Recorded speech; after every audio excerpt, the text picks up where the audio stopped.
Okay.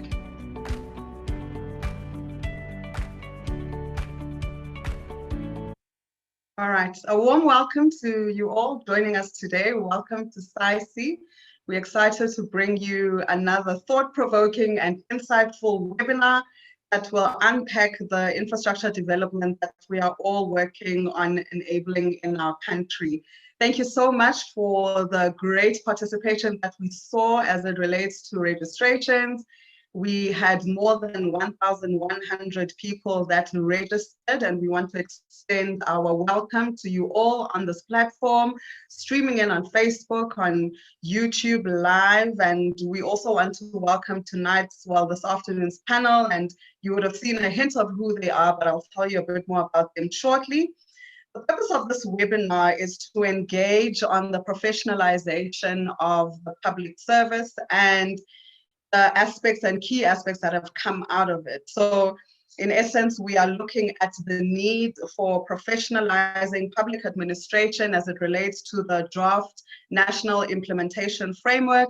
That includes various pillars that you can see on official documentation online, but our focus today is specifically as it relates to infrastructure development. So we asked for 2 hours of your time, but I'm sure you know that with this limited time, it's not possible for us to exhaust all the aspects as it relates to this topic, but we will try our best to do so. In terms of our agenda, this afternoon, we are going to start with an interactive dialogue from our panelists that will be moderated by our CEO, Vishal Lachman. And during the session, I encourage you all to please log your questions in the chat box. So if you hover towards the bottom of your screen, you'll see there's a chat box where you can start loading all your questions, all your comments. So let's keep the session interactive in that way. Once we get towards the end, during the Q&A, we will then answer as many of your questions as possible. So by way of introduction, my name is Ntabeleng Linzwane, and I head up marketing and PR in SAICE, and I am pleased to be your MC this afternoon. And my role within SAICE is to support the strategic implementation and to act as a support between SAICE and the various stakeholders that we have. So those relate to government and to business and industry, internal divisions and branches throughout the country. Our panel is a seasoned team of experts that we have the opportunity to get insights from this afternoon.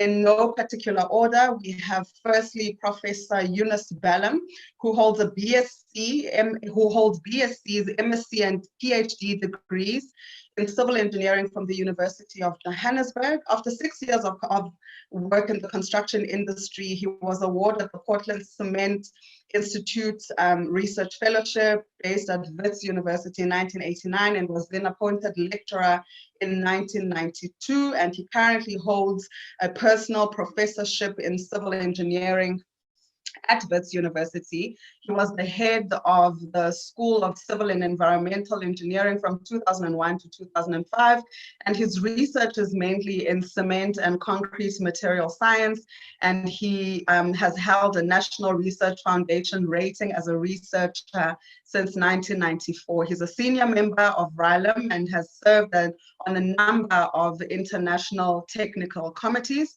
He served as the founding president of the African Materials Research Society and has held the Bram Fisher Oxford Fellowship from 2000. Between 2006 and 2012, he served as the Deputy Vice Chancellor, Academic, and Vice Principal of Wits University. He served 2 terms as a member of the Commission of Higher Education in South Africa and was chair of the Higher Education Quality Council, and he's presently a member of the Council of Umalusi, where he serves as chair of the Assessment Standards Committee. In 2012 and 2013, he was the chair of the board of the National Institute for Higher Education in the Northern Cape and has recently ended a 6-year term as the founding chancellor of the new Sol Plaatje University in Kimberley. Prof. Balam, it's an honor to have you and welcome to the panel. Next up, we have Dr. Bulane Molokwane, who is a nuclear physicist, water and environmental engineering specialist professional with expertise in groundwater remediation, research into nuclear process and solid waste strategies, petroleum and energy industry. She's got an extensive corporate governance experience as she served on the advisory of the President of South Africa through the National Planning Commission. She's the commissioner responsible for science and technology, chair of the water task, and chair of professional capable state and active citizenry. Dr. Molokwane is one of 25 South African emerging women in STEM for 2017 and was also rated number 27 out of 100 globally recognized nuclear energy professionals in 2020. She served on a board of many institutions, including the South African Forestry Company, Inkomatu Sutu Catchment Management Agency, Sedibeng Water Board, to name a few. She holds a PhD in chemical engineering from the University of Pretoria, an MSc in applied radiation science and technology, a postgraduate diploma in applied radiation science and technology, and a BSc in physics and chemistry from the Northwest University. Dr. Molokwane, you are welcome and thank you for joining us this afternoon. Next, we have Dr. Somadoda Fikeni, who is one of South Africa's most recognized figures amongst the political and social commentary. He was recently appointed a commissioner by the Provincial Services Commission, tasked and empowered to investigate, monitor, and evaluate the organization and administration of the public service. He's an author, a researcher, public speaker, and commentator in the areas of policy analysis, cooperative politics, international politics, political economy, and heritage. Dr. Fikeni acquired his BA and BA honors in politics and social sciences from the Walter Sisulu University, which used to be the University of Transkei. He studied peace and political studies at McMaster University in Canada and obtained an MA in international politics and comparative development at Queen's University, that's also in Canada. He obtained a PhD in comparative politics and public policy and analysis at Michigan State University in the United States. Dr. Fikeni has also chaired on boards of numerous companies and institutions, including the Walter Sisulu University Council, Eastern Cape Development Corporation, South African Heritage Resources Agency, South African Forestry Company Limited, and the Eminent Persons Group for Sports Transformation, but to name a few. He was a member of the BRICS think tank, a member of the inaugural South African Council for International Relations, and was appointed to serve in numerous national and international task teams and commissions of inquiry. Dr. Fikeni, you're welcome and thank you for joining us this afternoon. Next, we have Marcia Maidi, who is a civil engineer with more than 15 years experience in the private and public sector. Marcia holds a BSc and MSc in civil engineering from the University of Witwatersrand, and she's currently working on a proposal to being a PhD candidate in 2022. Marcia's areas of specialization are structures and material engineering, and she's currently Rand Water's Civil Structures Asset Manager, with her role focusing on asset management of civil structures and water retaining structures. Marcia, you're welcome. Thank you very much for joining us this afternoon. Finally, but certainly not least, is our very own CEO, Vishal Lachman, who is a leader in the provision of infrastructure with future fit engineering skills and business acumen. Prior to joining SAICE National Office, Vishal was Divisional Director in Development, Transportation and Infrastructure at WSP Group Africa. He graduated from the University of Natal with a BSc in Engineering and registered professionally with EXA in 2002. He pursued an MBA through the University of KwaZulu-Natal and obtained a Master's in Philosophy Leadership from the University of Johannesburg. Vishal began his career as a senior engineer in capital projects at the Transnet National Ports Authority and maintained executive roles in subsequent companies, namely SSI Engineers and Environmental Consultants, Royal Haskoning DHV, and WSP Group Africa. His experience encompasses project management, strategy, and risk. And as a result, he's been actively involved in guiding boards, industry players, and key clients in the development of infrastructure. Thank you very much, Vishal, for being with us this afternoon. And let me take this opportunity to hand over to you in order to take us through the dialogue, the interactive dialogue with our panel. And over to you, Vishal. Thank you, Tabeleng. Thanks for the introductions and welcome to our esteemed guests. I hope that we will have an interesting discussion and take it from there, enabling our members and those that have attended to appreciate why professionalism is so important to the development of our economy. This topic is large and we see it as complex from a government perspective. So if I was wearing a government hat, I think that this is a huge elephant to eat. I would like to narrow it though, for the purposes of this discussion, to that of just infrastructure development, infrastructure execution and maintenance. So perhaps if we can, ring fence the discussion into that domain, it would help narrow it and perhaps focus the discussion a bit better in this instance. So I will make a few comments and a few statements along the way to introduce the topic and then allow our panelists to have a say in that, in what I've said, as well as any contributions they would like to make on their own.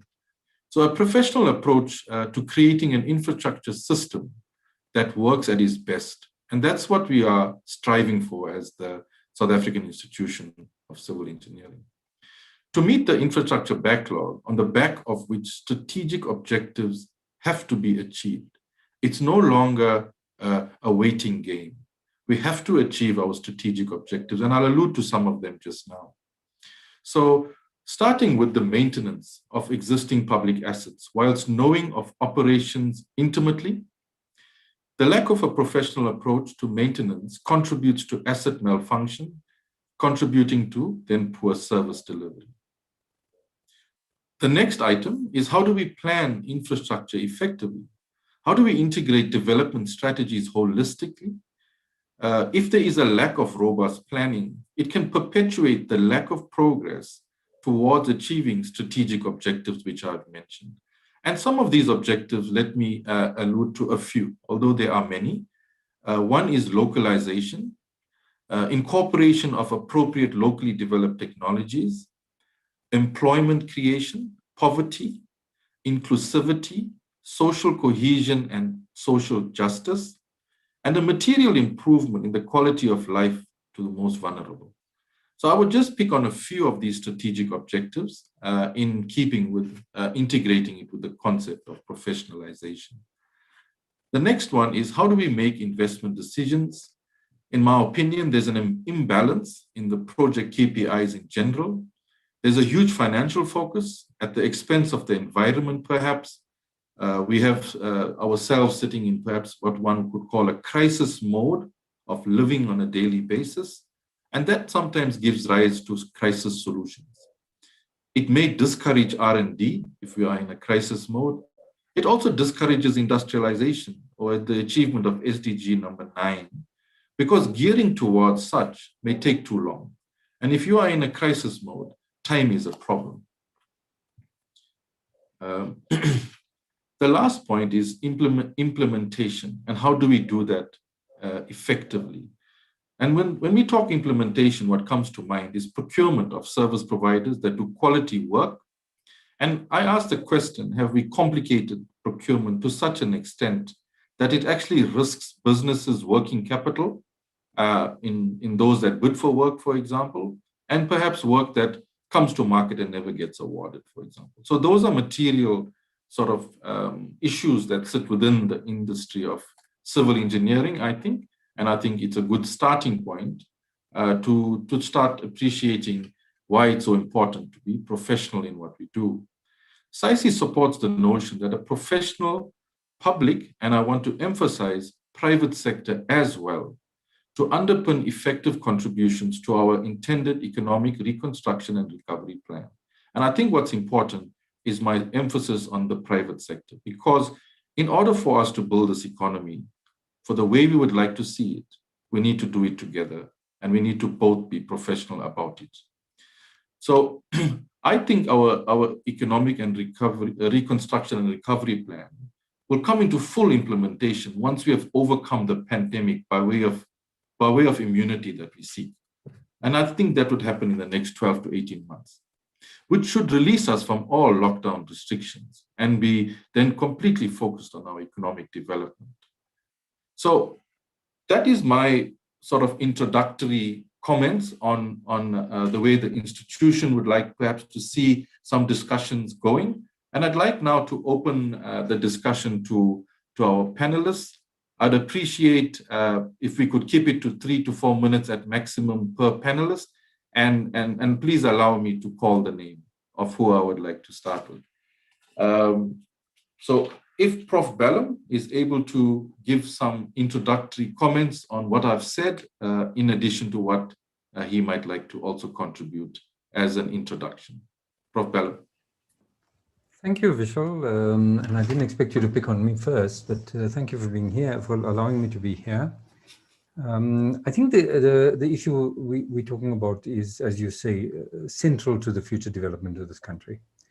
I think of civil engineering services, I think of engineering services in the public sector as almost the foundation level of creating the possibility of a dignified life for citizens.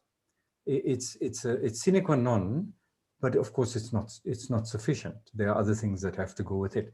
But without that, without the services that we provide and that have to be provided by the public sector, we almost, the possibility of a dignified life for all is not even part of the conversation. So that's my starting point of the importance of the issues that we are talking about.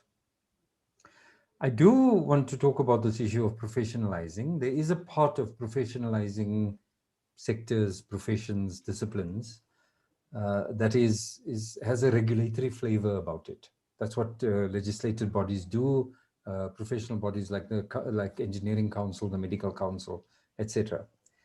But I want to make a case for the fact that there is a part of professional behavior and professional responses that can't easily be written down and won't lend themselves to a tick box approach. And here I'm talking about an institutional culture that is focused on service. I spent, as you heard, I spent the last 6.5 years in the Northern Cape as the founding Vice Chancellor of Salt Lake University, where people die because the ambulance doesn't turn up. And the reason the ambulance doesn't turn up is not because there's no ambulance, it's because somebody forgot to renew the license of the ambulance. A statistic that I often repeat and I keep in my head because it reminds me of the importance of what we do. Of the children who die in the Northern Cape, 1 in 10 will die of starvation. Our inability to put a bowl of porridge on the table to prevent a child from dying is how we measure the effectiveness of the services that we deliver. It's a logistical problem, but it's also a will and for me, an institutional culture problem. It's about what are the values that make people behave in certain ways, even in the absence of rules. And I think we have to start asking hard questions. Why is it that protesting citizens will run past a church to burn a school or a clinic? It is about the loss of confidence that citizens have started developing in the social institutions that are meant to give them at least the possibility of access to a dignified life. And when we think about professionalizing, of course, we're talking about specialist knowledge, understanding the limits of that knowledge, integrity, but we're also asking our public sector, and just to work in the public sector into public service is not easy. It's not the same as working in the corporate sector. The demands on accountability are much, much higher. The demands for consultation are necessary, and when we must abide by them. But we must also get a public sector that is unquestioningly striving to the best that can be known. That is continuously working towards the betterment of services. Because almost democracy is not possible without the conversation we're having. And so I think the arguments about the highest level of accountability, that is necessary and natural. But there's also a part of me that says, I don't want to have to make an argument to be treated in a proper manner when I walk into the public sector. I don't want to have to think about the fact that today, as it happens in South Africa, we are collecting less hydrological data than we did in the 1930s. Just because somebody has not gone out to repair the weirs, the measurement weirs. Somebody has not bothered to go and collect the data. Now, of course, no amount of planning in a semi-arid country is possible if you don't have good quality hydrological data. It's just astounding that we're not even doing those simple things that are necessary for us to be planning. So for me, this conversation is important because without an improved public sector and a public service, conversations of democracy are almost not possible. Thank you. Let me stop there. Thank you, Prof. Pelham. Dr. Molekwane, I give you the stage. Thank you, Michelle. Good afternoon, everyone. For me, I'll just talk to what it really means to be an ethical professional, but not just a professional. It means you need an attitude that is very different, a change in behavior towards servicing the public. It means that we should go back to the basics in accordance with our constitution of Batupili and serve our people with empathy. And this, I know I mostly would be talking to public servants, but I believe the same goes because the mistakes that we make in infrastructure involve both public and the private sector. We, the professionals in the public sector, are the ones that go out there and design the Medupis and the Kosiles of this world and do variations on these projects. Hence, this is a key discussion that affects both sectors, both the public and the private sector. To be an ethical professional means we must have qualified people who knows what they are doing and can be fully equipped to perform their duties with diligence. And it means continuous development, continuous training, proper succession plans that we seem to. Professionalism means meritocratic appointments. It means putting the right people with the right skills where they're supposed to be. A public sector that is non-partisan, and it has to be depoliticized. It simply means we must insulate our professionals in the public sector from politics, enable them to be professionals. Although they do have to carry a political mandate, but they cannot be political actors themselves.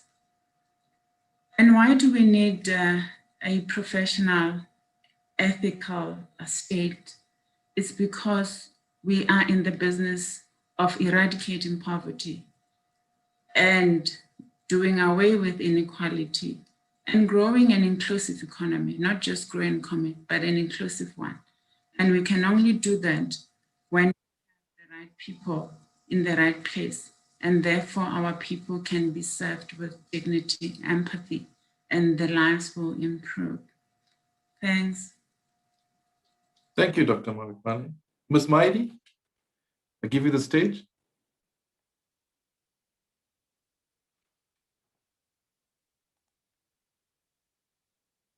I think you're on mute. Oh, sorry, Risha. Somebody had to do it. I think for me, really, professionalism embodies skills, competence, effectiveness, and efficiency. For us in the public service, we are there for the good of the people. We are there to render services for our people. And if we lack those key components, then we are unable to do so. So I'm going to leave it there. Thank you. Thank you, Ms. Maidi. Dr. Fikeni, Your comments, please. Well, thank you very much, colleagues. I do want to start by saying our problems have become so complex that government alone will not do. It will take the public sector, it will take the private sector, the civil society, and every other player to be professional, to be ethical. And I do think that I want to go back to the original sin which has landed us where we are. At the point of our transition, we left the whole task of nation building largely in the hands of the political and business elite, and focused on the development of policies, of institutions, of social infrastructure. But we have not invested in the capacitation of citizens who become a pool from which we extract the very people we want to be ethical. We're only realizing now that leaving people who have to drive these institutions whilst you are developing systems which do not drive themselves. So the human agency. It is for that reason that people now look to the leaders searching for a messiah from somewhere, whether in the public sector or in some charismatic church somewhere and so forth. So that's the first part. The second one, especially when we talk of the construction industry, we might have to think of a multidisciplinary approach where we say it is not sufficient to be technically competent. There are values, such as being ethical, for example. You can't say, I was just doing my job as per instruction. Let me give you an example. When I chaired the South African Heritage Resources Agency, we used to see ministerial buildings being renovated for 48 million, and yet the building's value is 11 million. When you ask why, they say, no, it's for heritage reasons. When we went to investigate, there were no such things, except that people who are consultants at times, people who are in those spaces, had just chosen to be part of this correct.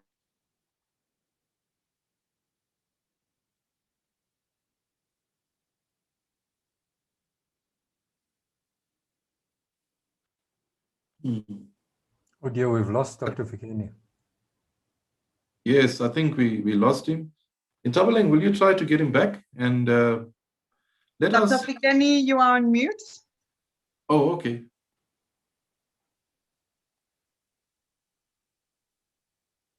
Oh, okay. You're on mute. Oh, I don't know how I got lost. Maybe internet didn't like what I was saying. So the next point I wanted to raise, professionalization is also about public participation. Whilst chairing the IDT, it was our policy never to get into a community and start building a hospital or a school or anything. There was social facilitation, because the input from the people can be more informative.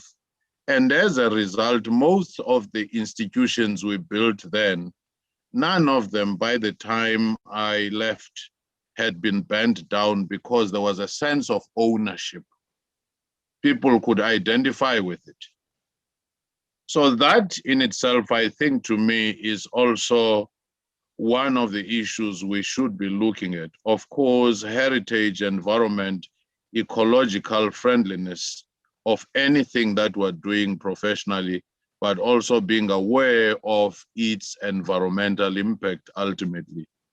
So to me, I would actually stop there. I will elaborate on some of the initiatives to professionalize, but I just wanted to say that alliance between the hardcore sciences as well as the social sciences becomes very necessary when we're building a professional person in this space. Thank you.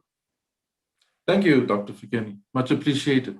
I'll start with another comment, and almost when I was looking at this topic, I looked at where does it start. So it started, and it seems to be well described in the Constitution in Chapter 10, and that's where I found that the sentiments around, or the spirit of how it is intended for the state to be professional and execute on its mandate. It doesn't talk a lot about the private sector, but it talks about government to a large extent. So let's perhaps unpack that, because it falls nicely, if I have to summarize our four panelists who spoke largely around values. If I summarize what was spoken, values, care for people, care for society from Prof. Bellum, and he talks about the public administration and ethics. I even picked up that concept. So let's just do a quick summary on what Chapter 10 is talking about.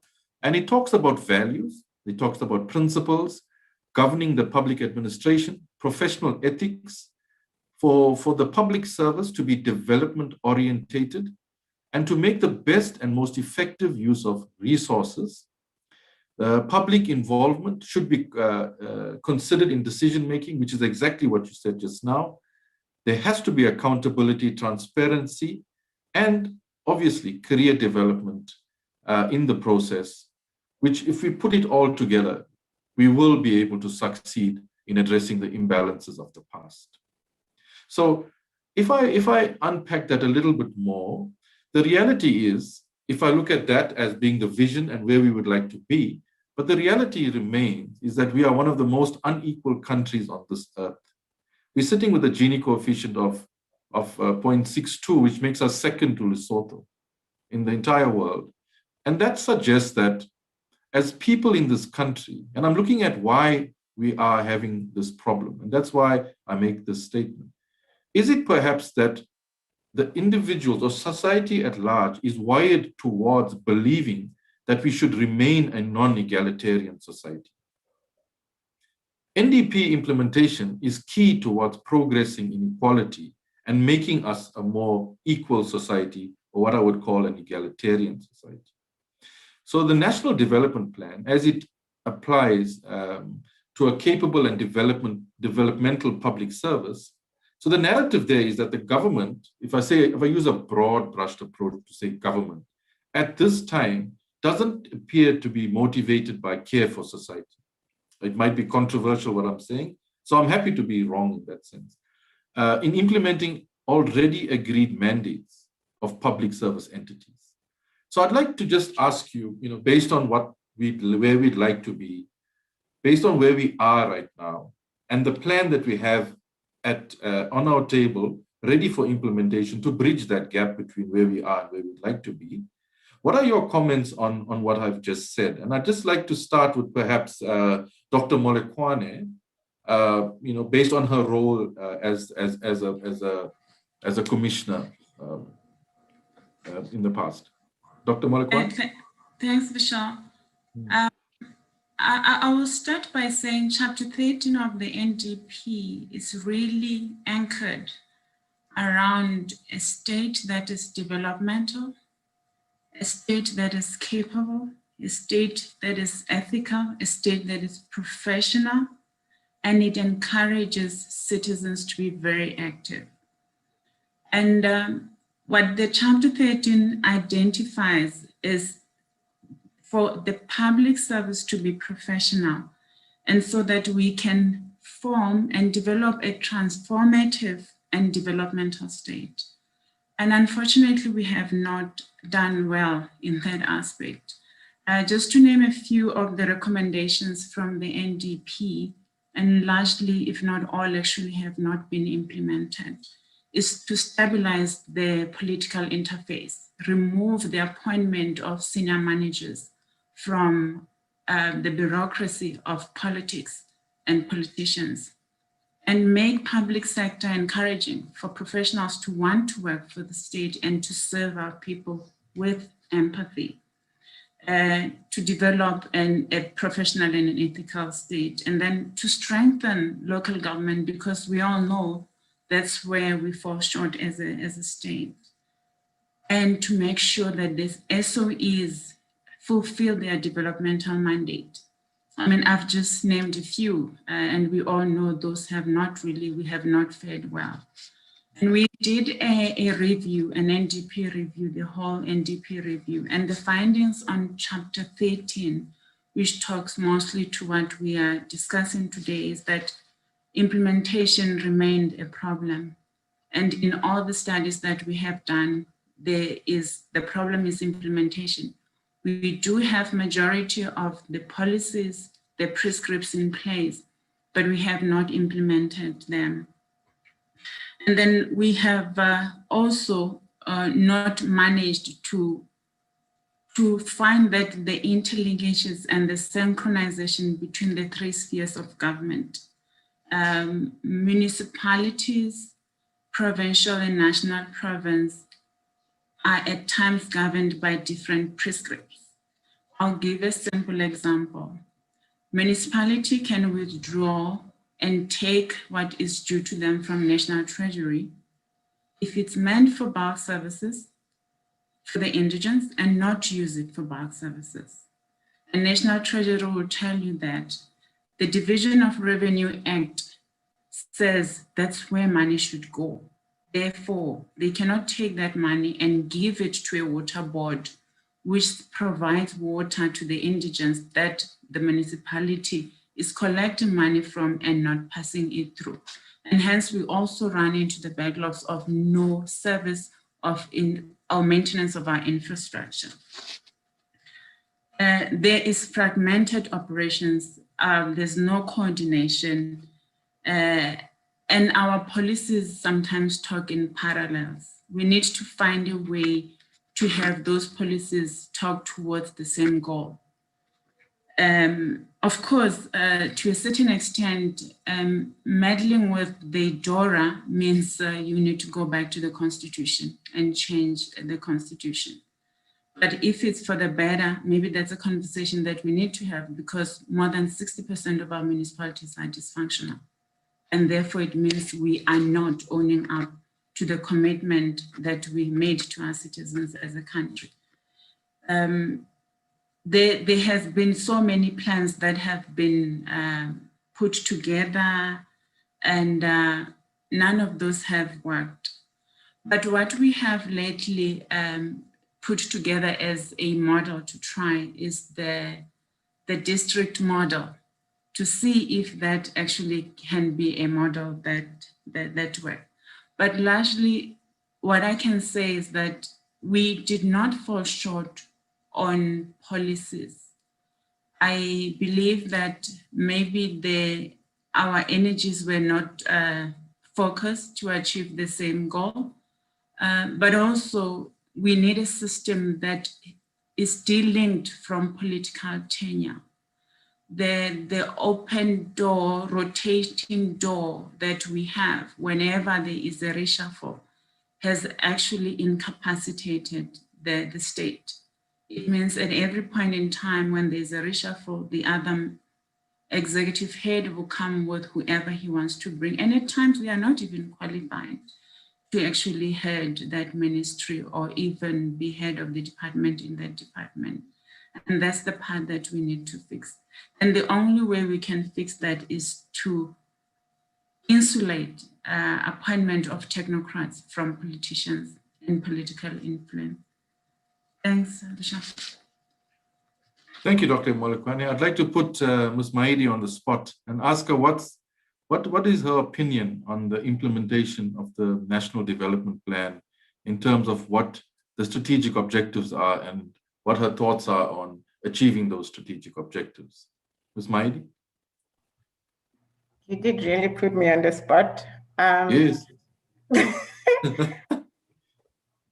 I think from my view, and this is purely my perspective, being in the public service for the number of years I've been, there's very few of us. When I say few of us, I mean professional civil engineers in the public service. And there's issues in terms of resourcing. So if we have to now implement the goals of the NDP with 4 people, how do you then achieve that from a resource point of view? So the resourcing, the skills and the competence that is required in the public service is something that is a great challenge. And I speak as someone who sits in an SOE right now with the lack of resourcing for us to be able to do that. So if we are the ones who are supposed to drive these strategic goals of the NDP, and yet we are not fully resourced to do so, so it becomes very difficult for us as well. As I'm sitting here, I represent a few number of engineers who are professional engineers and who are specialists in our fields. And in the broader context, most people in the public service, we are looked at as these incompetent people. And yet there's all this political interference that is happening. That is something that is not at our level.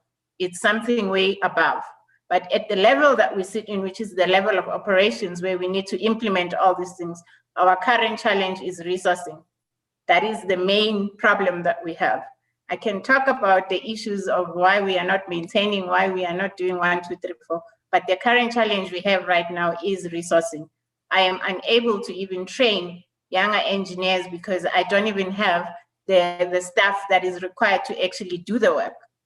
So if we can start looking at it from that perspective of having to train young engineers and bring them in the system and get them registered so that they can become competent enough to be able to execute or implement the strategies and the goals of the NDP.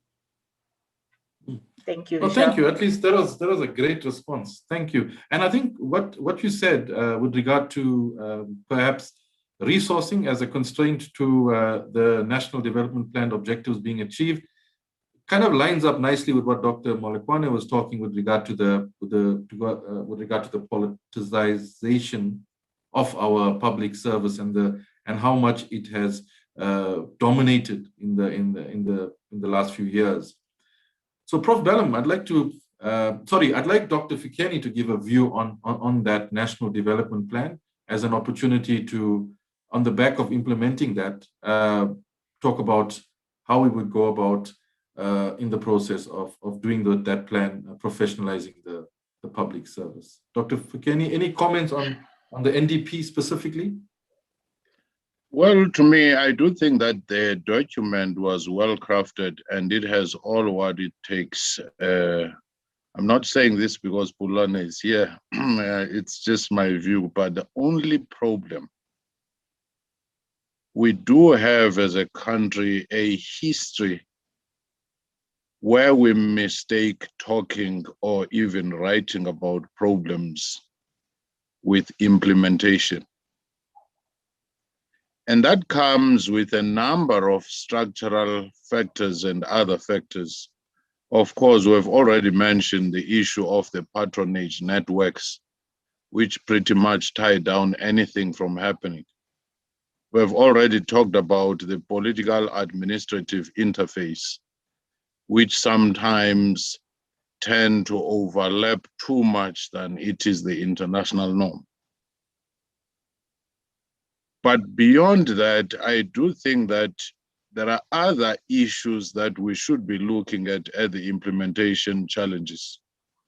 The first one, whenever we talk of some of these priorities in various documents, whenever the president talks of these 4 priorities in the SONA or even in the manifestos and so forth, they do not seem to translate into a serious, focused resource allocation in terms of alignment.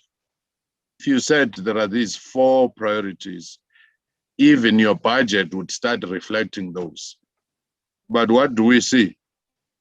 You see the talk of 4 priorities, but the budget incrementally is still doing what it was doing, adding 6% there, 6% there. And if you are lucky with the new priority, you'll be given some pittance for what is called a pilot study. So to me, I do think that the leadership in the country, in essence, has come to believe that PR exercise around certain problems is a replacement of solving those problems. And also the relationship and the institutional arrangement between Treasury and the strategy of the country needs to be revisited, because you cannot always come up with new policies, new strategies, but no resources, follow them. And to me, though, NDP does not yet represent that grand vision, that blueprint. It has the elements of everything that we need. If China, for example, or Singapore under Lee Kuan Yew and so forth, they sat down and said, over 50 years, this is what we want to do. And you could see from the planning point of view, from the budgeting point of view, from the human resource development point of view, even the alignment of professional bodies, that there was a focus. But what happens in our case? High leadership turnover. High turnover in the bureaucracy itself of public servants each time there's a change. High policy turnover, which creates so much uncertainty that you do not even know. We've become a graveyard of policies. They are invented, they die. There was RDP, it died. There was GEA, it died. There was ASGISA, it died. So we seem to celebrate diagnosing problems and prescribing policies, but the will to see them through and implement is the major, major problem, which will even bedevil professionalization itself. Okay, thanks, Dr. And I think I really appreciate what you are saying, and thank you for your honesty. Prof. Bellum, with regard to the concept of excessive politicization of infrastructure in South Africa, what are your comments on that, Prof. Bellum? No, thank you. I think my fellow panelists have done an excellent job of analyzing the NDP, and I think this is an important point. And in fact, Pulane raised the question, the issue very seriously. And I noticed the question directed at her about why public servants should not be involved in political issues. I want to respond to that. It's an issue that we get wrong over and over, not only in this country. We confuse the state with government. Government is not the state. In very bad countries of dictatorships, from Idi Amin to Mussolini to Agostino Pinochet, the worst example is the president says what is good for me is good for the state.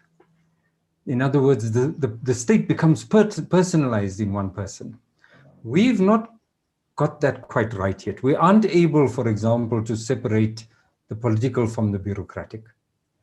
The DG is the senior head of the bureaucracy in that department. And the political interference at that level must only be on the basis of eyes on, hands off. There must be some directing going on. There must be some suggestion. There must be argument. There must be cajoling. And we must understand how the political authorities in government receive the opinions and advice of specialists. A very good example is the current relationship between government and the COVID Advisory Committee. The scientists give their advice on the best evidence that they have available to them. Government accepts that advice where they think it is appropriate. When government does not, when the minister chooses not to accept that advice, the minister gives reasons. The minister doesn't say, well, I heard you and shove off. The minister gives reasons for not accepting that advice. And those reasons demand that the minister take a broader view than the scientists alone. And that's acceptable. There's no harm in a civil engineer in the public sector being told by an authority, we've taken your advice, but we actually think we're going to put the bridge somewhere else because it'll better serve some other social requirement that you didn't think of.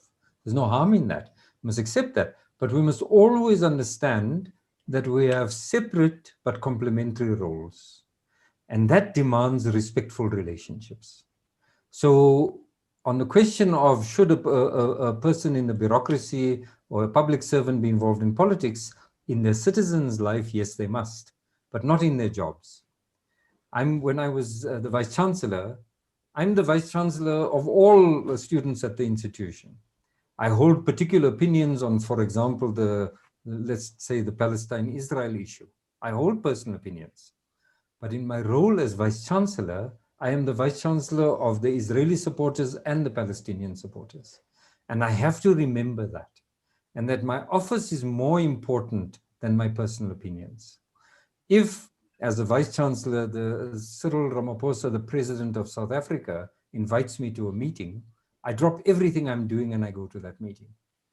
If Cyril Ramaphosa, the President of a political party, invites me to a meeting, I have to think about whether I'm available or whether I should attend. And that is an important distinction. We must keep in mind that the bureaucracy is not the political and government is not the state. The state is bigger than that. I want to make another point about the point that Mercia made. I tell our final year students when they graduate, before they graduate, please go and work in the bureaucracy. Please go and work in the public sector. Water Affairs is looking for skills. Service delivery is crippled in this country because people like you don't work there. They go and a year later they give me a dirty look or a dirty call if they happen to meet me or if they keep their conversation with me because they hated the experience. The public service is not an attractive employer.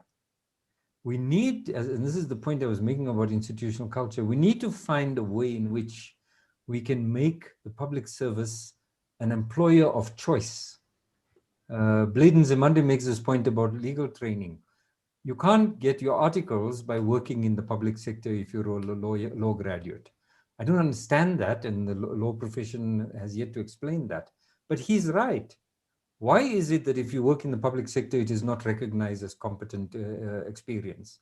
It's not the case in engineering, but these are the questions we have to start asking. I also think that because at the moment we've got unemployed graduate civil engineers. I've got students who are asking me for jobs. Do I know of jobs? When Mercia is talking about, I don't have enough people to implement, there's a mismatch somewhere that has to be dealt with. And I don't think that the issue is only about budgets. I do think that we need to think carefully about how we sharpen the edge of the instrument that delivers services to citizens in this country. And I don't think we've had that full conversation yet. Let me stop there. Thank you. Thank you, Prof. Pelham. Let me sort of move on a little bit in terms of where the vision should be, because we are talking about what we would like to see. And the attributes of the public service, I'll go back to the document that comes out of the Public Services Commission describing what these attributes should be. One is a values-driven public service. So we spoke about values, and I think that theme runs through. There's the second concept called meritocracy. Okay. Now, meritocracy, in my understanding, is perhaps getting the right person for the right job or matching the right person to the job at hand. In that process, career pathing should happen, irrespective, because that's how you grow through the system and that's how you maintain a sustainable state. The role of performance management and development, to what extent that is happening, I am not aware, and perhaps we could talk a little bit about that in terms of how do we hold our public officials accountable by managing performance and for them to indicate how they have performed. The competencies of public service leadership and what should that be. Political administrative interface, and I think we spoke about that just now, Prof. Pelham, in terms of the politics and the administration. Capacitation, training, and its funding in the public sector. How do we get that right? And the last one is the role of the Public Services Commission. So I'd like to just hold, I don't expect you to remember all of these points, but I'd like to just ask Dr. Fikeni to perhaps elaborate a little bit more on the role of the Public Service Commission, because we haven't really spoken about it in terms of how he sees his role in supporting the state and perhaps other institutions to become a lot more professional. So I'd like to give Dr. Fikeni a little bit of latitude to perhaps share and promote the Public Service Commission. Dr. Fikeni. Well, thanks for that commercial break. Yes. I do think that what is most important to recognize is that Public Service Commission is created in terms of Chapter 10 of the Constitution, and that chapter is dedicated solely on the Public Service Commission.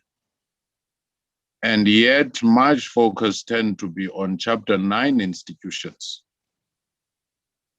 But now the Chapter 10 institution is given both the role of promoting effectiveness of public service and the range of values that you enlisted, and even advise on the policies that could change things.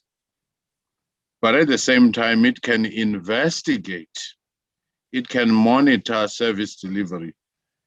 And what I have realized and I've raised and I'm engaging my colleagues on, they tend to be more focused on a case-by-case investigation, as if you are competing with the public protector, with the Human Rights Commission, and so forth, when you could be playing in terms of looking at the systems and what has not worked, looking at the patterns of your research and investigations, and begin to say, what do we do in the ecosystem of producing a professional public service?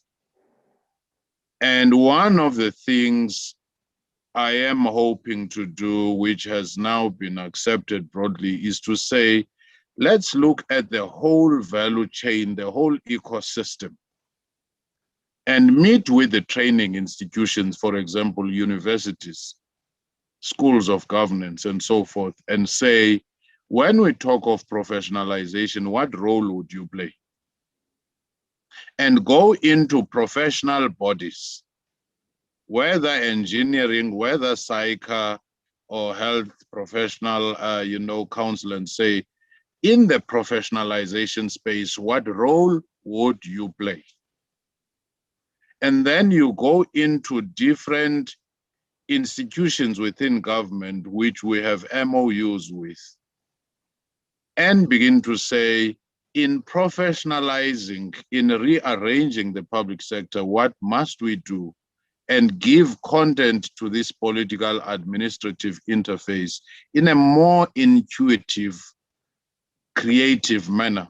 Because remember, if you come and say professionalization is equal to MEC, don't bother me anymore, I'm going to have power as a bureaucrat, then you are going to have resistance. That is why the point that Eunice was raising is so fundamental, to say, globally, you have this political administrative interface. But what has happened in our case, the proportion of sugar to the tea and the milk is disproportionate. As a result, you won't have the taste of that tea. You will only have the taste of sugar because there's too much sugar. So what is the right proportional complementary roles of these? And also to say, how do you carry the mandate of a ruling party, whether it's an ANC or a DA in the Western Cape, and still remain professional, such that when we have a crisis of a collapse of these majorities and coalition governments, as we have seen in the municipalities, business can still go on because you have a capable professional public service that knows national interest of the state. Even when there is a shift and change in Israel, in Italy, sometimes you have 4 elections in a space of 2 years or in a space of 3 years, but they continue because they have professional public service who are able to do their work and still listen to the mandate that anyone coming in says this is the mandate. So to me, I do think that PSC's potential and the role is very distinct, is very unique, and the Constitution already gives them exactly that. Well, thank you. Thank you, Dr. Fikeni. Thanks for sharing with us insights into how you are going to go about it. I would like to, at this point, perhaps share that from an institution's perspective, we would want to support you in that initiative from a civil engineering perspective, and maybe we talk about that afterwards. I'd like to explore one more concept before we start off rounding up on our conversation. This concept of meritocracy. And I would like to use the example. I think one of our panelists mentioned Singapore, the MPH model, meritocracy, pragmatism, and honesty, the method that was used to build the country.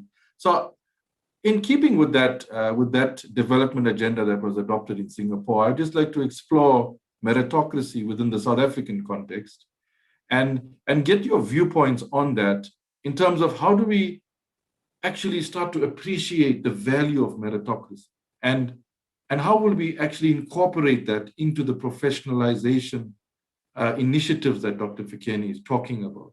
And maybe from a meritocracy point of view, I'd like to perhaps ask maybe Prof. Bellum to have the first say in that with regard to meritocracy, and then we share our views on that concept. Yeah, I mean, it's very hard to argue against meritocracy. Nobody will consciously say, I think we need the worst candidate for this job. Nobody does that. It's a silly thing to do.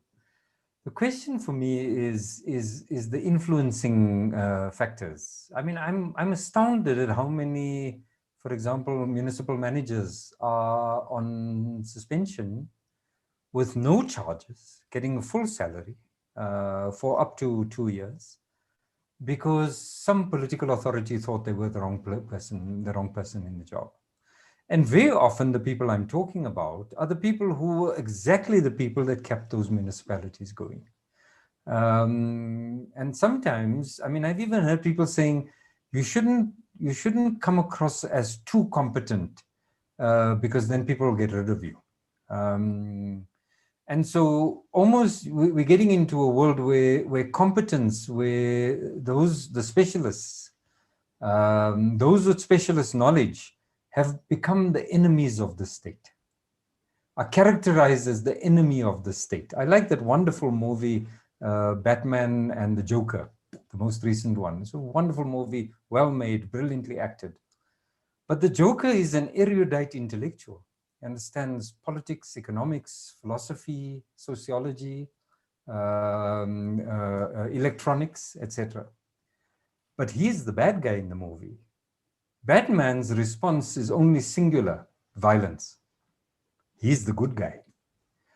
And it seems that we're getting into this sort of institutional culture where competent people are seen as problematic. And I'm afraid it's getting down into the level of sort of the way in which we operate. The extent to which appointments are being influenced is unacceptable. And we have to say that. And we see systems go down because the people who should know better are not in position. And it is a problem, and we have to find a way. And I think, I'm not sure I agree with Dr. Fikeni's sugar metaphor, but we have to find some way of finding the balance because it certainly is not sweet at the moment. Thank you. Thank you, Prof. Bellum. I thought you were going to say it's because you don't take sugar, but but anyway, I'd like to ask Ms. Maidi what's her view on meritocracy, having worked, sort of, I suppose, on the cold face, as she said, in terms of delivering infrastructure solutions in the water space. What's your view? What would your comment be on adopting a meritocracy as a strategy to become a lot more professional? Honestly, I think there are a lot of competent people at the operational level. The challenge comes at the strategic level.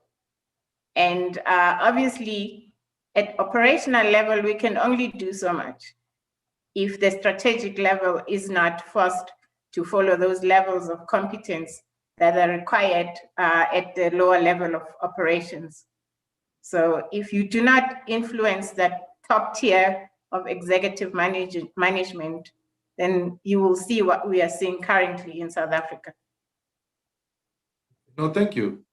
I'm also aware you may not be able to talk a lot around it, but because you're probably talking about your bosses, but thank you for your comment. Dr. Molekwane, any comments on meritocracy from what you found in your experiences working in the commission? Thanks, Vishal. I honestly believe that we get it wrong because we get our recruitment and our HR duties wrong. There is no way that a person that is not qualified in a space can be able to interview and recruit a technical person. And I believe we need to start there. Because if you have at operational level the competent engineers and scientists and specialists, but the upper level is not as qualified as them, it's problematic because those are the ones that are making decisions. They draw up budgets, they do the planning, and you cannot have good execution when the plan is done by a blind person who does not understand that. In one of the latest exercises where the National School of Governance is proposing the framework on professionalization, we made comments that we need to change the way we put together panels. HR should not be just a ticking the box kind of exercise, but you need to have in that panel, if you're recruiting a chemical engineer, have an experienced and qualified engineer, a professional who has been in the space to sit in that interview because they know exactly what is needed for the space and they would know exactly which kind of questions to ask. Now, if you're gonna have an HR practitioner in most of the government offices, where in government, HR has become a dumping ground. So when I come with Minister so-and-so, and then he or she gets reshuffled and does not take me, I get pushed to HR. And those are the people that would literally, well, is the water okay? Was the interview fair? We don't need that. We need HR to play a very strategic role. I always make an example of what some of the mining houses do, including SAICE, where I used to work. HR has got what they call the practitioners and the HR consultants. Most of those actually are engineers, they are scientists. Those are the ones that will represent HR in interviews when you recruit professionals, but not just laymen. You cannot ask me technical or nuclear related questions if you're not in the space. You cannot ask me engineering related and technical questions if you don't understand what is that I need to do. And that is very key. And therefore, we will then improve the quality of our management so that they can be able to plan properly and meet the mandates of the Constitution and to serve our people.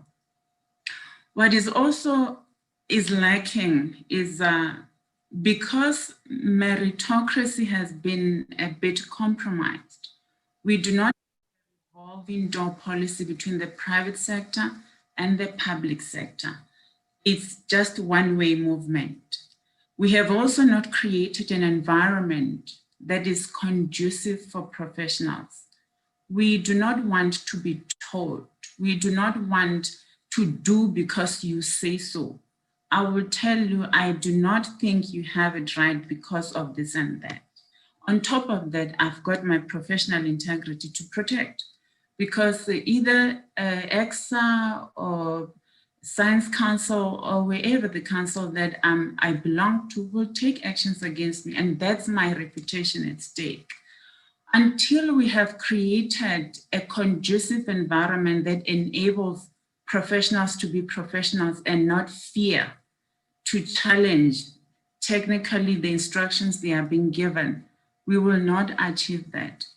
And mostly those instructions come from those that are not even in the space and no professionals, but because it is a mandate, whether a political one, whether a personal or a selfish one, and one is expected to execute. Thanks, Bishop. Thank you, Dr. Mali. Dr. Fikeni, what would your comment be on meritocracy, specifically as it applies to leadership? Because I think from what I can sense is a disconnect between, perhaps operations and the people that actually lead our public entities. What would be your comment on that, Dr. Fikeni? Well, I do think that the first obvious one that we've spoken to is when people are appointed because of loyalty to this or that faction or patronage networks. There, the most important consideration is loyalty rather than competence. That loyalty boils down to even whether one shows up in a baby shower of the leader concerned, which has nothing to do with the job itself.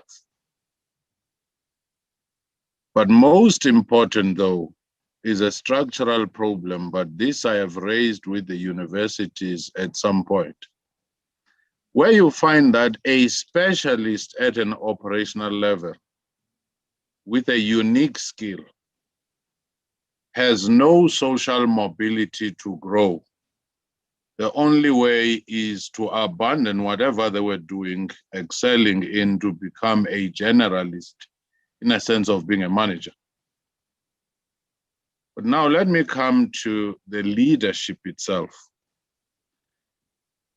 If you have leaders who themselves are part of patronage networks, and the consideration of putting them is more to say who is more loyal to whom, which stakeholder have we left out, and so forth. Not to say that those should not be factored in, but once they become a dominant factor, you are more likely going to have a quilted blanket which has nothing to do with strategic acumen.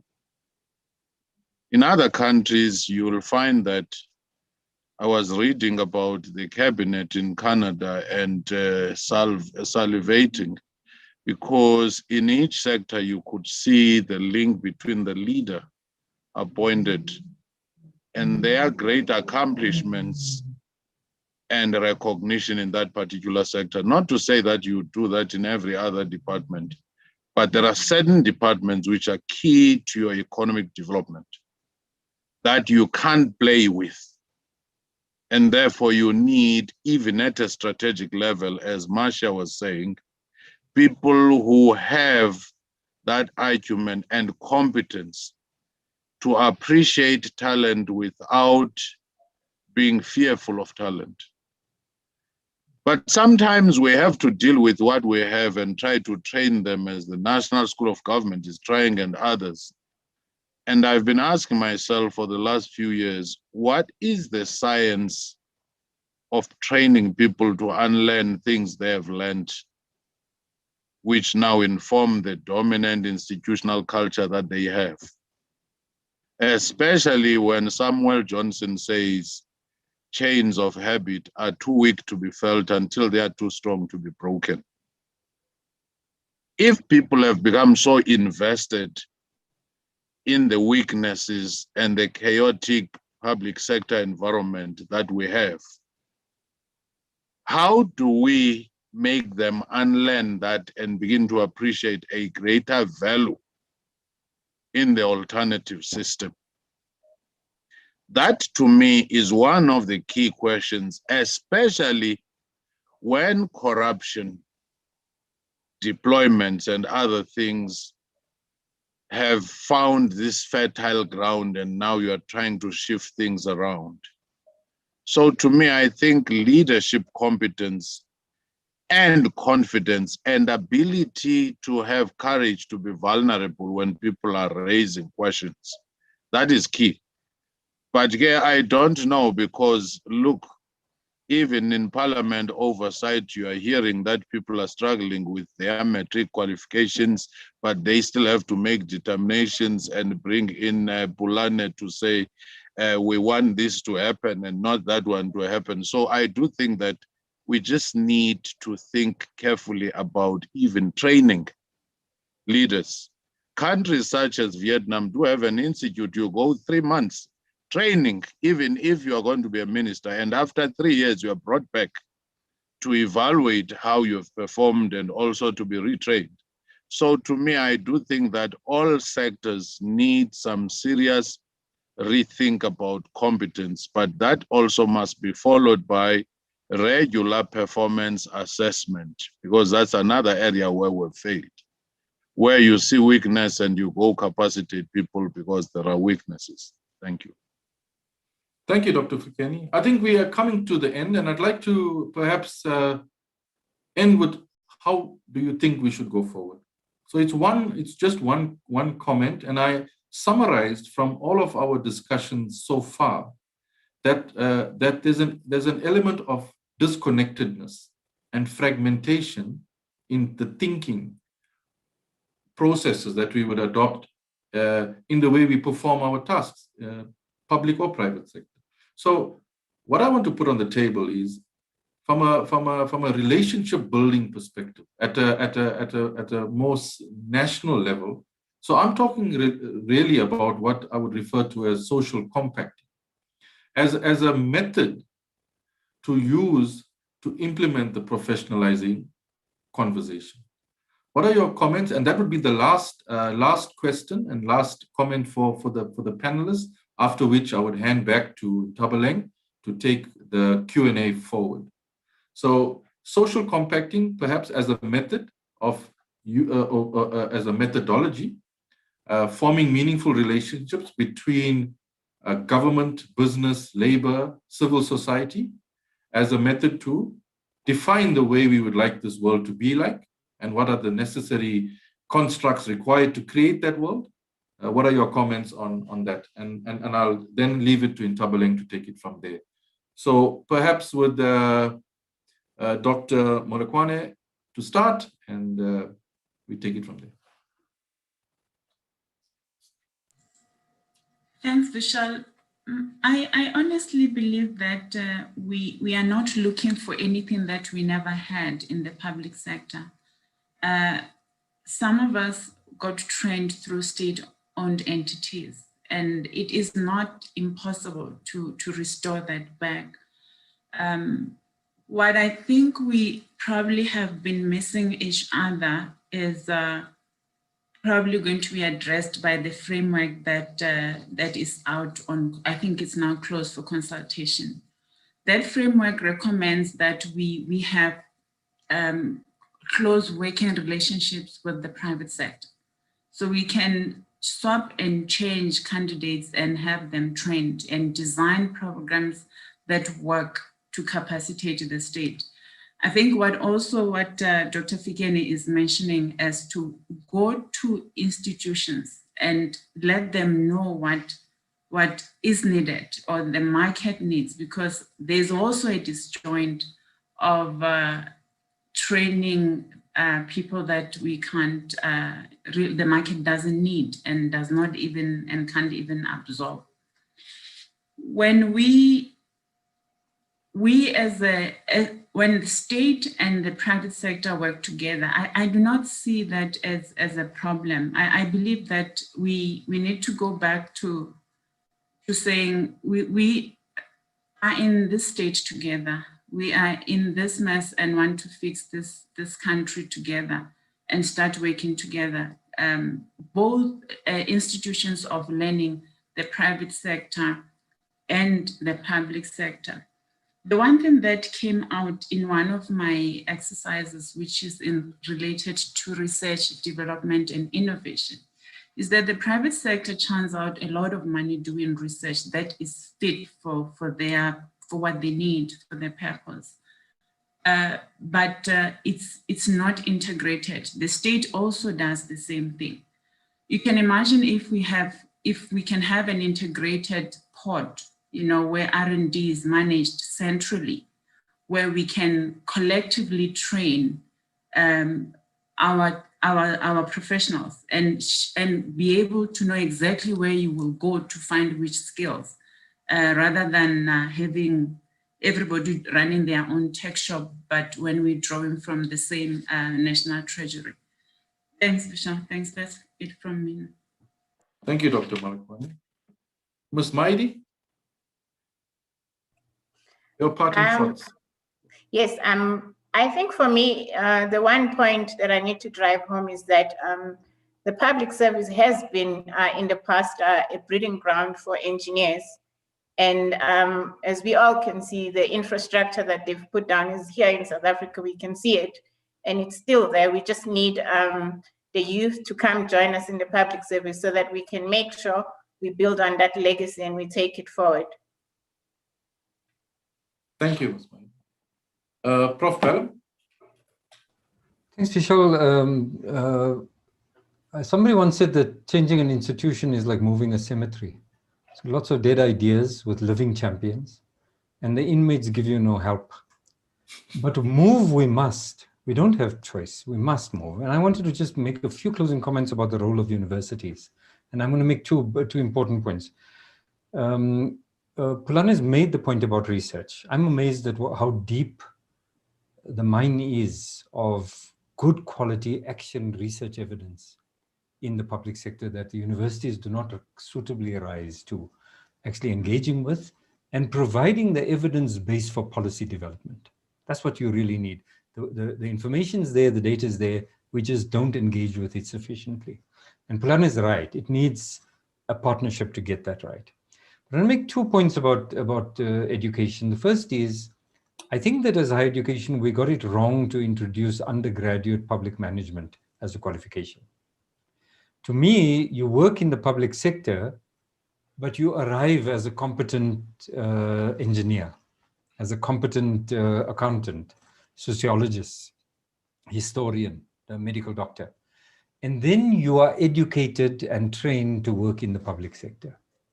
So I really think that as universities, we need to rethink this undergraduate qualification in public administration.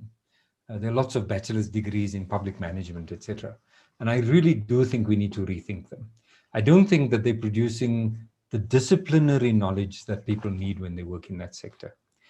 At the postgraduate level, it must be done, and it must be done well. And I think that's exactly where it belongs. But I want to argue, and this is a challenge to the schools of public management, I think we need to start thinking of a collegiate of public managers. Not in the sense of a college, of a place with building, but in a sense of a collegiate of public sector managers, engineers, etc., who mutually support each other.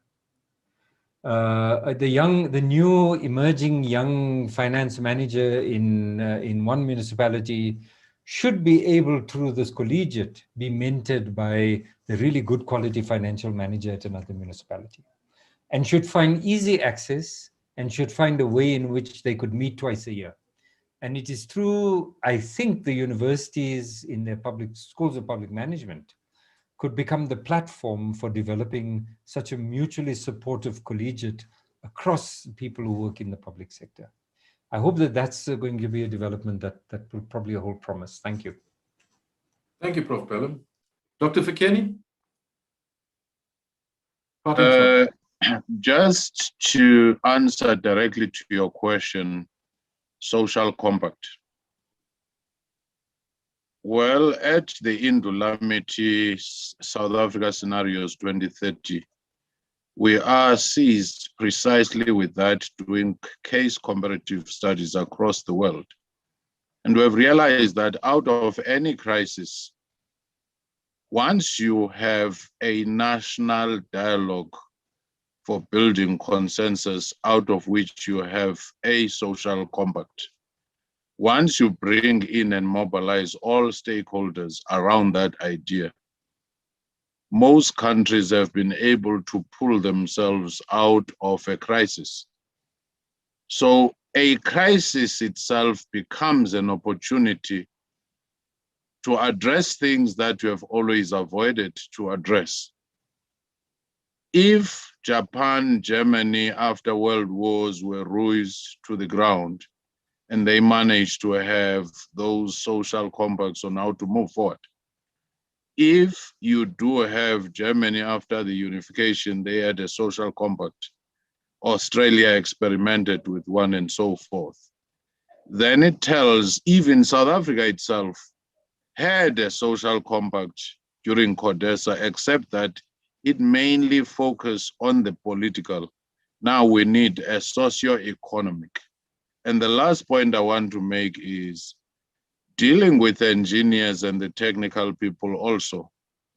There might also be a need to emphasize certain soft skills, which otherwise you find a person in a basement saying, I'm a computer programmer, don't disturb me, and so forth. When you're dealing with human beings, there is a certain deliberate level, same as the values that we're talking about, where you must be conscious of the impact of your actions and also be conscious of the fact that you are interfacing with people who may not have the technical know-how, but you want them to appreciate that particular space.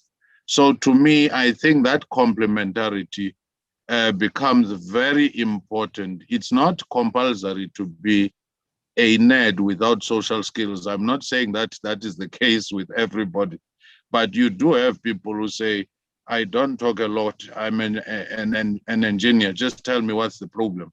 And most of the time they are coming to just fix your computer. They give you their back and quickly say, yeah, it's done.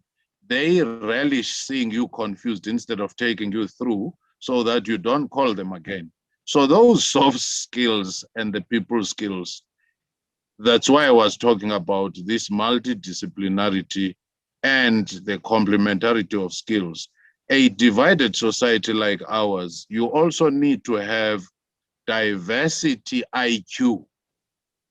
You can't be in a particular space and not understand the history of the country, the need to be sensitive to different sectors. That diversity IQ is equally needed.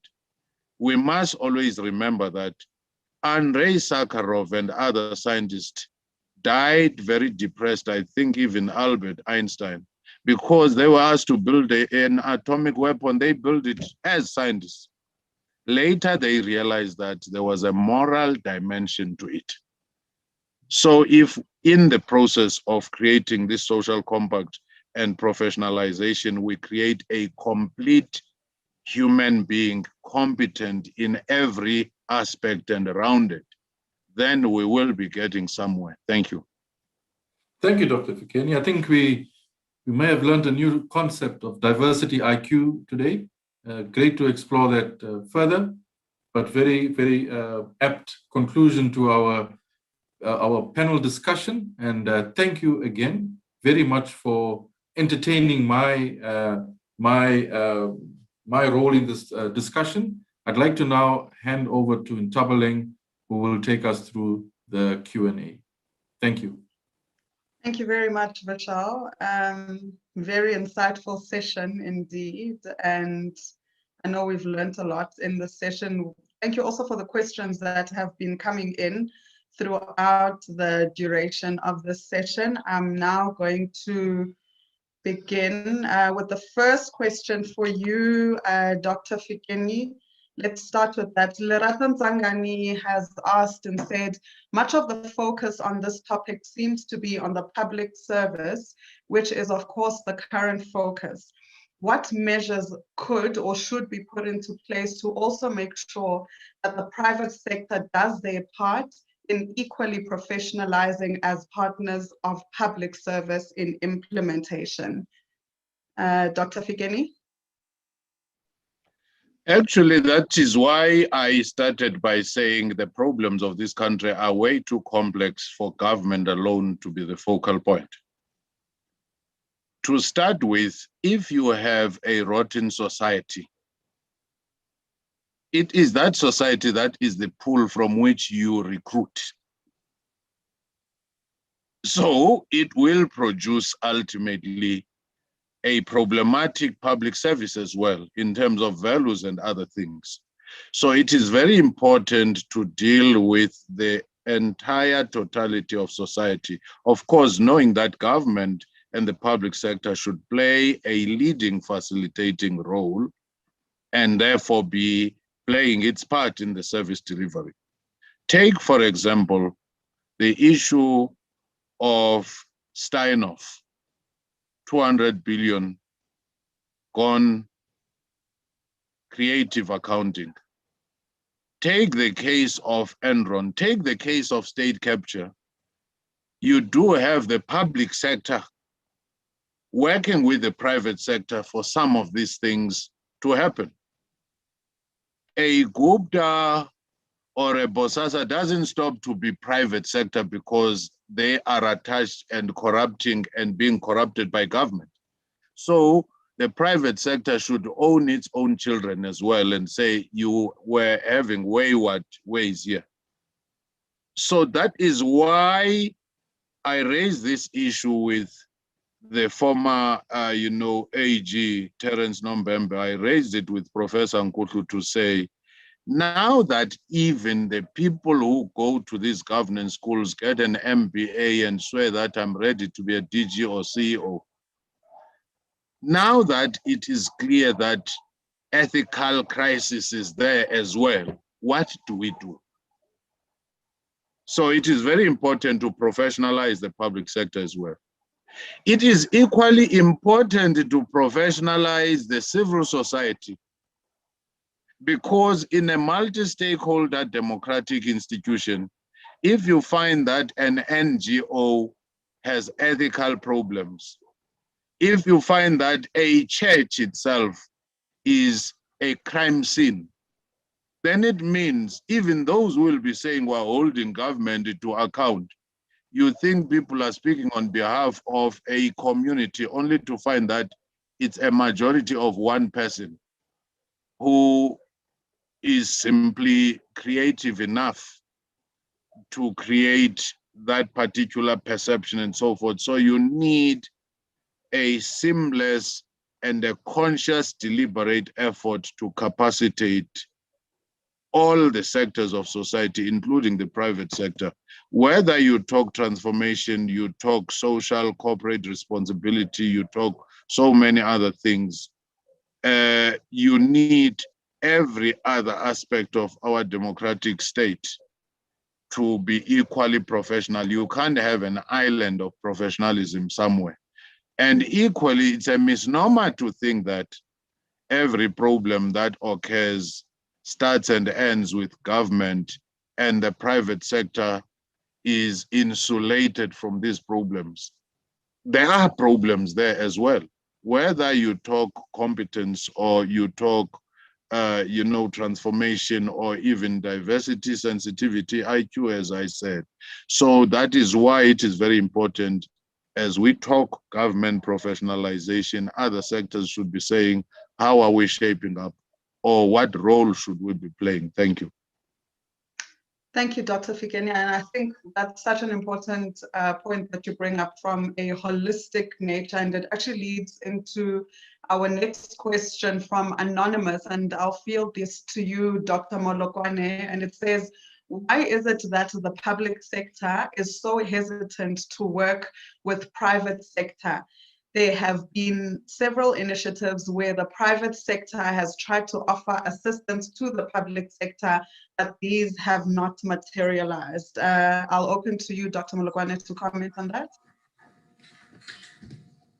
Thanks, Ntabeling. I'll start by trying to add a bit on what Dr. Fikeni has said. What we found out in our review of the NDP and its implementation and where we fell short as a country is that there is next to zero data to evaluate and measure the contribution of the private sector. And hence most of our reports and the work seems to lean more on the public sector because there is data there. DPME collects their performance, their planning, and there's monitoring in there. So you can be able to see what government has not done and where government has failed. Whereas with the private sector, we never had that, and we still don't have a mechanism to do that. the one thing that seems to actually be a hindrance in the relationships between the private sector and the public sector, one of the many, is the fact that we have legislation, prescripts that are so compliance heavy and do not create room to be creative. I can't, in a public entity, just go to an experienced entity and say, I want this, can you provide this? Otherwise, it becomes irregular, and I'll have to answer for that. I think we need a revamp of our policies, our legislation, and even, to think about them. Are they driving what we want to achieve as a country? Maybe they worked 30 years ago. Are they still relevant? Most of those are just not relevant. Now, what happens then is in the public sector or SOEs, what we do is then you do nothing outside what is written. So I can't take the offer from the private sector to do, even if I personally feel that that's beneficial and that will assist the public sector. It has to go through 101 steps of procurement. So we are boxed by too much regulation, too much compliance based. And I hope after 27 years, we probably now have learned that has not really helped us, because in the midst of that compliance and rule heavy system, we still have what we have at state capture. We still have what we have with Steinhoff. I think that those are the things that we need to start working from as a state. Thanks. Thanks, Dr. Malokane. And it's quite interesting that you mention creativity. And I think with regards to that, I'll field the next question to you, Marcia, as it relates to that.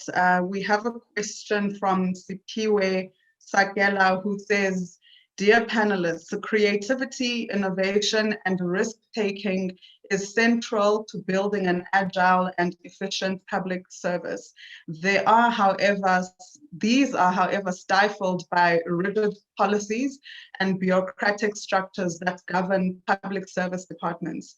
How should we then promote creativity, innovation, and risk-taking in the midst of rigid and bureaucratic structures in the public service? So Marcia, do you want to comment on that and your own experience maybe? Tabeling, as I had mentioned before, I'm in a public service where certain things are done better than certain things in other public service organizations. So from where I am, innovation, technological advances is what we do every day on a daily basis, because we are working on a base of aging infrastructure.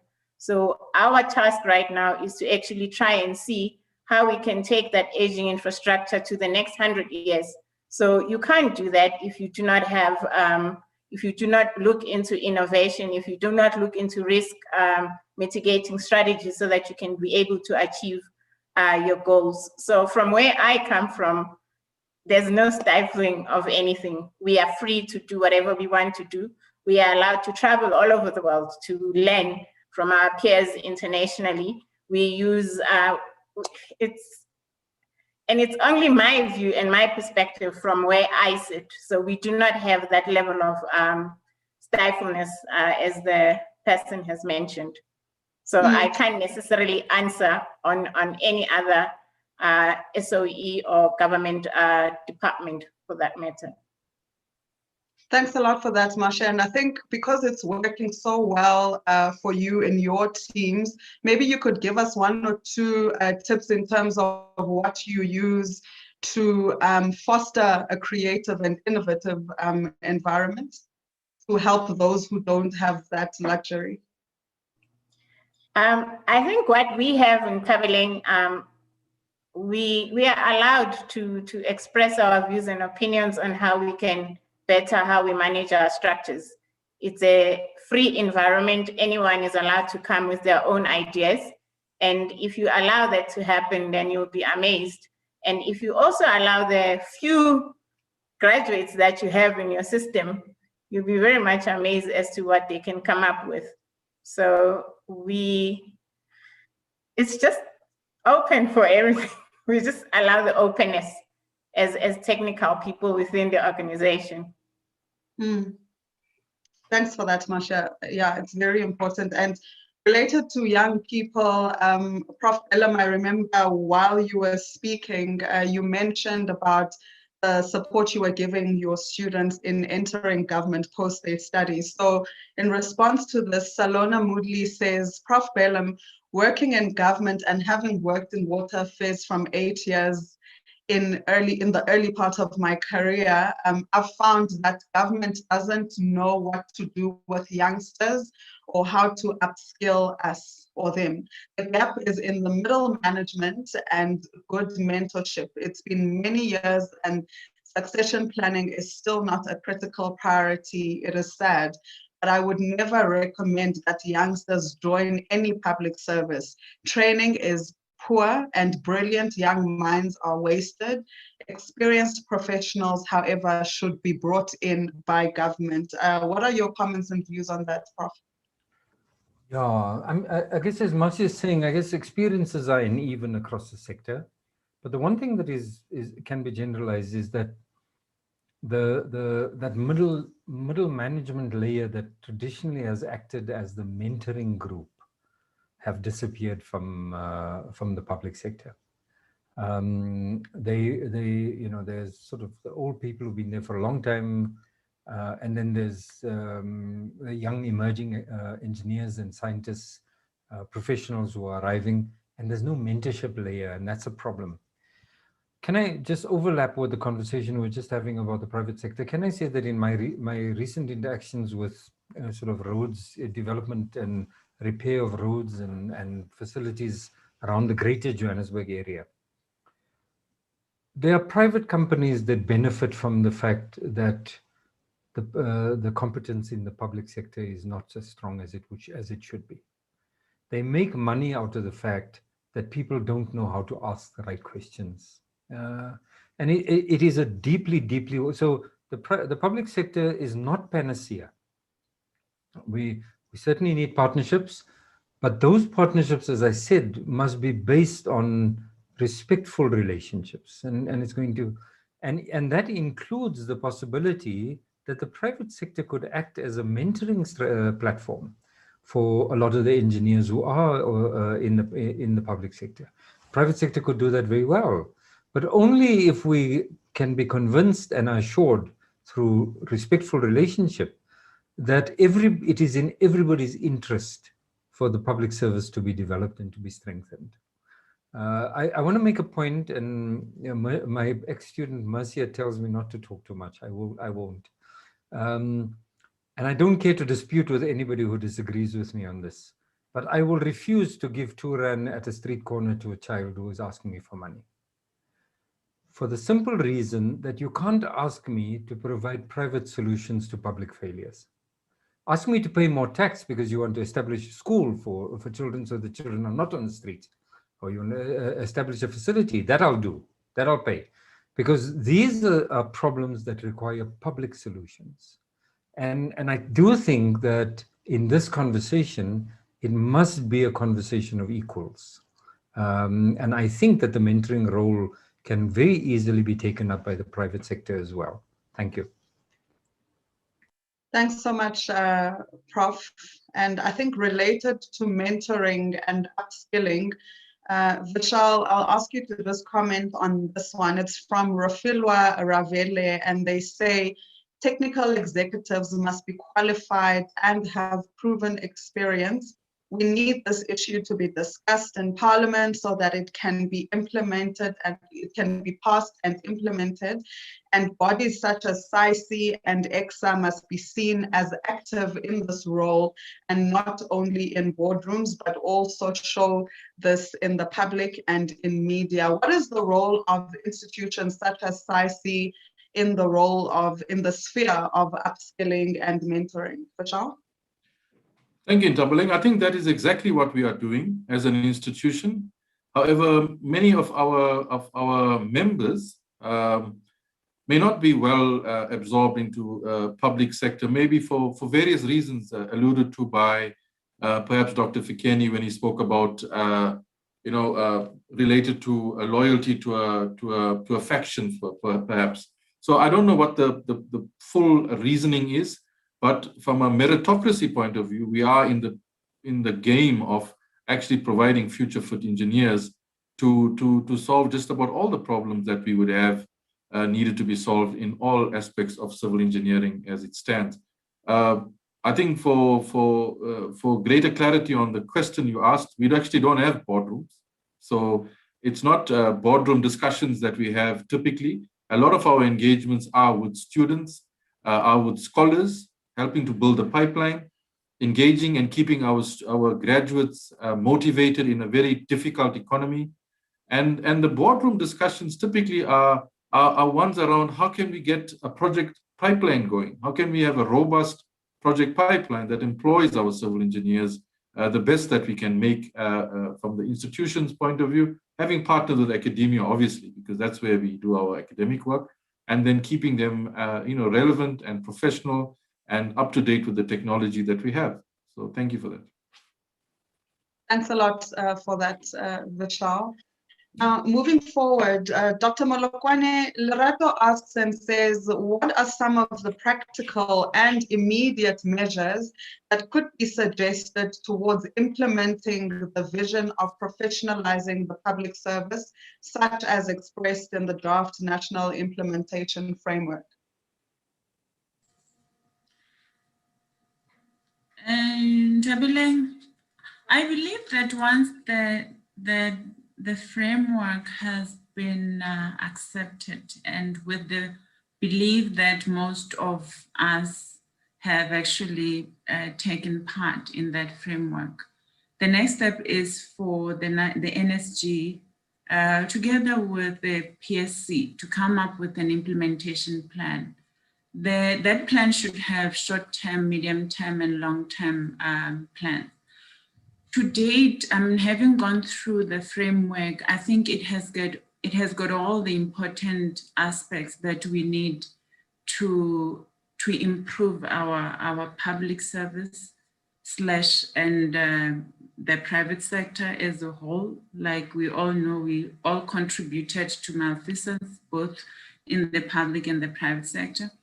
I think, having said that as well, I do know that we are tired, there's a fatigue of 101 policy documents, frameworks, and whatever. I honestly believe that we have learned, and Dr. Fikeni, as being part of the PSC, they will make sure that the framework does not just become another of the many documents that we have had to write and approve as a country. And with the PSC being literally active and fully active, taking its rightful place, I see that being able to be executed. I'm still optimistic that way. Thank you very much. Thank you, Dr. Molokwane. Prof. Balaam, earlier when you first started speaking, you mentioned the example or the incident with the ambulance license, and Johan de Koka now asks and says, Prof. Balaam, what we seem to have forgotten was that with democracy comes accountability. So was the person who forgot to renew the ambulance license held accountable for the death of the child? Aki, I have no idea. I mean, I think Jan is, of course, asking a question, a rhetorical question, and he's right. I suspect that there was no accountability because it was not a one-year event. This is something that happens continuously, and in fact, the only reason I know about it is because the Human Rights Commission in the Northern Cape raised it as a question with me. What can the university do to help improve the efficiency of the ambulance services. I thought to myself, that's a second year applied maths question. It's called queuing theory, and I can solve the equations quite quickly. Actually, it turned out that's not the problem. The problem is somebody forgot to renew the licenses. Now, the fact that it happened over and over is probably an indication that there wasn't a comeback. But Johan's point is broader. We have to start taking ourselves seriously. And part of taking yourself seriously is holding everybody to account for what they do, right down to the person who does the filing or cleans the floors in the place. Everybody must be accountable for what they're expected to do. And it is a sign of failing management when this sort of accountability doesn't happen. Because when you lack the accountability at that level, then everything else is possible. All other bad behavior is possible. And it's the point I was making about how do we develop the institutional culture where this kind of thing doesn't even raise its head to start with. Thank you. I hope that it's a poor attempt at answering the question, but thank you. Thank you very much, Prof. Vishal, I think let me give this one to you, and it basically speaks around the ways that we can enable KPIs. So Taka Sande says that there seems to be little or no incentive for professionalism or a reward system for ethical behavior. And perhaps the question then is how we can foster or enable professionalism and ethical behavior as part of KPIs within the public sector. And then also, how can what are the ways that senior management can be encouraged or compelled to be committed to ensure professionalism? That was a long question. I hope I caught all of that in Tabaling, but in my opinion, I do not agree that we should reward a good value system. I don't think that it should be related to anything monetary. I think values are something that we decide in our own personal belief system to have it or not to have it. So I don't think from that point of view, we should reward a person for being ethical. It's kind of required for leaders in both public, private, or even in society to behave ethically all the time. And I think that's what the comment around ethics would be. But in terms of KPIs, I think it's a different question, because the point I would make around project KPIs is that we have all learned the time cost quality concept, in terms of how do we do projects effectively, and it's a very mechanistic way of doing projects. But what happens is once projects commence, inevitably it becomes a financial discussion, because it's all about profit and profit taking and profit sharing. And the way that it is done sometimes ends up at the expense of executing scope and quality. And that's why I think when we have project KPIs, it's important to have other KPIs that balance the need for one to drive the financial discussion entirely. And that would be around, and I would constantly bring in the point of earth and climate, for example, and social dynamics and culture, for example. Other project KPIs delivering on those objectives, because if we link them directly, then we start having meaningful gains towards progressing inequality and the like. But if we keep it financial, these objectives tend to fall by the wayside, and we execute a project very, very clinically, very cold, and almost not too interested in what happens to the user, for example. So incorporating other dimensions or lenses towards solving a problem are quite important. And I think Dr. Fikeni mentioned some of those earlier in his comment on the panel. But those additional KPIs need to counter the financial for us to get a balanced view on why we're actually doing what we are doing. Because the end goal of the executor of the project is to finish and leave. But that's only the starting point of when society starts to benefit from the actual asset. And that has to be taken in account when we're doing the project. So that's why I think there's a need to have another discussion on how we balance delivering a project and for who we are delivering it and why we are doing it. So then we start to get closer to the objectives, which are often missed and only remain a talking point. and it needs to be actioned. So that would be my response to the KPI discussion, and hopefully the values one is not too controversial. Thank you, Tolu. Vishal. And I think in addition to that, Dr. Fikeni, Nosisa Benga says most times public servants know but choose not to practice ethical leadership or professionalism within their environments or workplaces. Will consequence management be incorporated in the process of professionalizing the public service? And what happens when one does not practice professionalism in the public service? Dr. Fikeni? Well, thank you very much for that question. It's not just a question of carrot and stick. As the CEO was saying right now, there must be an intrinsic value in doing the right thing on top of all other factors where you use performance management, consequence management, where you do things because you know it's the right thing to do. So that is the ideal of a value-based professional public service. Of course, in the meantime, there must be consequences when people do wrong things, but you must not have only one tool in your box, because at times you'll end up using an 8 pounds, hammer just to hit a fly on a window panel, trying to solve that problem. There must be consequence management. There must be incentives for doing good, but ultimately there must be education where people receive satisfaction in doing the right thing, in having Ubuntu.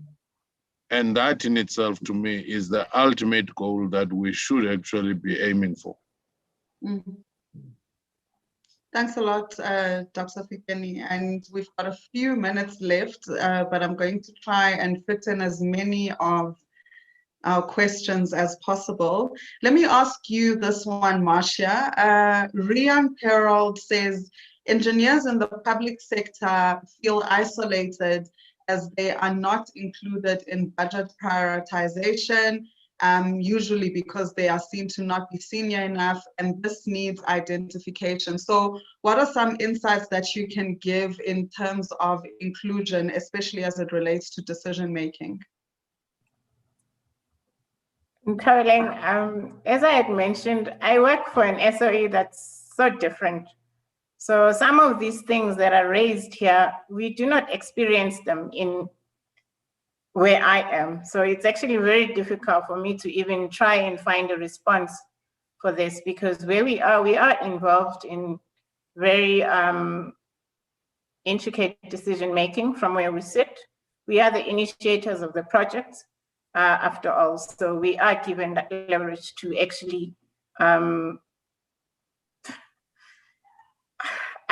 honestly don't know how to answer this one, because are there attributes that your senior managers maybe display that foster that kind of mentorship in that kind of inclusion, where younger professionals are able to feel part of the decisions that are made about the broader team?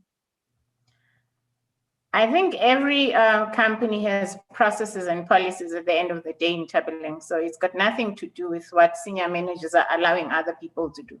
If it's part of the policy and it's in the procedures, then that's what you need to follow. But from where I sit, like I said, like I'd mentioned before, I work for a different SOE. So most of these things that the people are asking on the chat, I do not experience at all. So I'm the wrong person to even answer those questions at this point.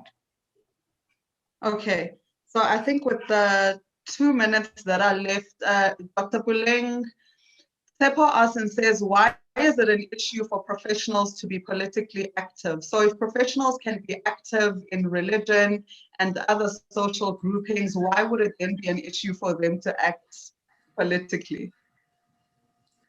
be active politically? I think Prof. Yunus answered that one. And the simple answer is that if I am called by President Ramaphosa as the leader of the ANC, as a professional or as a technocrat, I will have to think twice before I say yes. But if I'm called by the President of South Africa in his capacity as the President of South Africa, then I will say yes. There is nothing wrong with being politically active, but you can't be a political actor in your professional space. There needs to be the clear separation of, if I may call it, your duties and your activism. As a professional, you are there for the good of the state and all citizens. It should not be partisan. It's not just for the Pulani party that I am there. It's for the entire South Africa, not for one party. And that's basically what we say. And I think the non-partisan part is sometimes misunderstood. You can do whatever, like you can belong to any religion. You are just a human being after all. And I mean, we are a free country, everybody can be part of anything, but don't bring that into the work. Don't bring that into your professional space. You know, it's like when I sometimes have to pray in some forum, I start with a disclaimer. I apologize in advance for those that are not sharing the same belief system as me, you know, so because I appreciate that we are different. Unfortunately, when you are employed in the public service, you do not have the option of choosing to serve only Christians or Muslims only, or only those that belong to a certain party or faction. It is for the entire South Africa. Thanks. Thank you so much for that. And that's all we have time for tonight. Allow me to be rolled out for the balance of others. She also says that student chapters, for example, within SAICE have the responsibility of fostering their own coming webinars. So allow me to thank everyone who has joined us tonight for this webinar. And if you have not done so yet, please do follow SAICE on all our social media platforms in order to keep up to date with all our webinars and activities. Please note